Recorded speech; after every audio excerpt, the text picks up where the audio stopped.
રાધે રાધે, આપનું સ્વાગત છે યુટ્યુબ ચેનલ ગ્લીમ ઓફ ગોડમાં. આપણે શ્રીમદ ભાગવતના 10મા સ્કંદના અંત તરફ આગળ વધી રહ્યા છીએ. છેલ્લે આપણે જોયું હતું દૈત્ય વૃક્ષાસુરનો સંહાર. આજે આપણે જોઈશું ભૃગુ દ્વારા ત્રિદેવોની પરીક્ષા. શ્રી સુખદેવજી બોલ્યા, હે પરીક્ષિત, એકવાર ઋષિઓ સરસ્વતી નદીના પાવન તટ ઉપર યજ્ઞ કરવા માટે એકત્રિત થયા. ત્યારે તેમની વચ્ચે વિવાદ થયો કે બ્રહ્મા, વિષ્ણુ અને મહેશ આ ત્રણેય દેવોમાં કયા દેવતા મોટા છે. આ ત્રણેય દેવતાઓની પરીક્ષા લેવાનું કામ તેમણે બ્રહ્માજીના પુત્ર ભૃગુજીને સોંપ્યું. મહર્ષિ ભૃગુ પહેલાં બ્રહ્મા પાસે ગયો. ભૃગુએ ત્યાં જઈ બ્રહ્માને પ્રણામ ન કરતા તેઓ ક્રોધિત બની ગયા. પણ આ તો પોતાનો પુત્ર હતો એટલે તેમણે મનમાં ને મનમાં ક્રોધ દબાવી દીધો.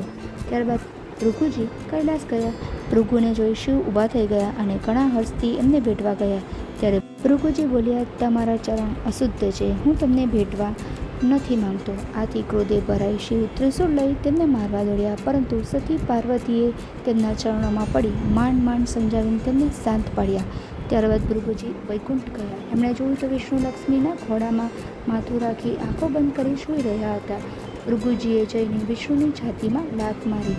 વિષ્ણુજી ચોંકીને ઊભા થઈ ગયા અને ભૃગુના ચરણોમાં પ્રણામ કરી બોલ્યા, હે મુનિ, તમારું સ્વાગત છે.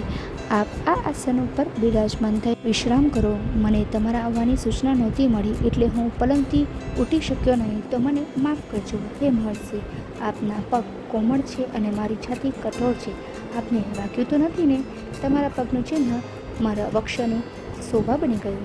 પરીક્ષિત, ભૃગુ ત્યાંથી પાછા ફરી મુનિઓ પાસે આવ્યા અને એમણે જે બન્યું તે બધી વાત જણાવી. આ સાંભળી ઋષિઓને આશ્ચર્ય થયું અને તેમનો સંદેહ દૂર થઈ ગયો. અને ત્યારબાદ બુદ્ધાએ સર્વસંમતિથી ત્રણેય દેવમાં વિષ્ણુને સર્વોત્તમ માની લીધા, કારણ કે તેજ, શાંત, સમચિત, અકિંચન અને બધાને અભય આપવાવાળા અને સાધુ મુનિઓની એકમાત્ર પરમ ગતિ છે. આ છે ભૃગુ દ્વારા ત્રિદેવોની પરીક્ષા નામની કથા. સાચું શ્રેષ્ઠત્વ ક્રોધ કરવામાં નહીં પરંતુ ક્ષમા કરવામાં છે. ભગવાન વિષ્ણુએ ભૃગુ ઋષિના આઘાત સામે વળતો પ્રહાર કરવાને બદલે અત્યંત શાંત અને નમ્રતા બતાવી, જે સર્વોત્તમ સાબિત કરે છે. બ્રહ્માજી અને શિવજીએ ભૃગુજીના વ્યવહાર ઉપર ક્રોધ બતાવ્યો, જે અંશતઃ અહંકારને બતાવે છે. ભગવાન વિષ્ણુનું સમચિત હોવું એટલે કે સુખ દુઃખ અને માન અપમાનમાં સ્થિર રહેવું એ જ સાધુ મુનિઓની પરમ ગતિ છે.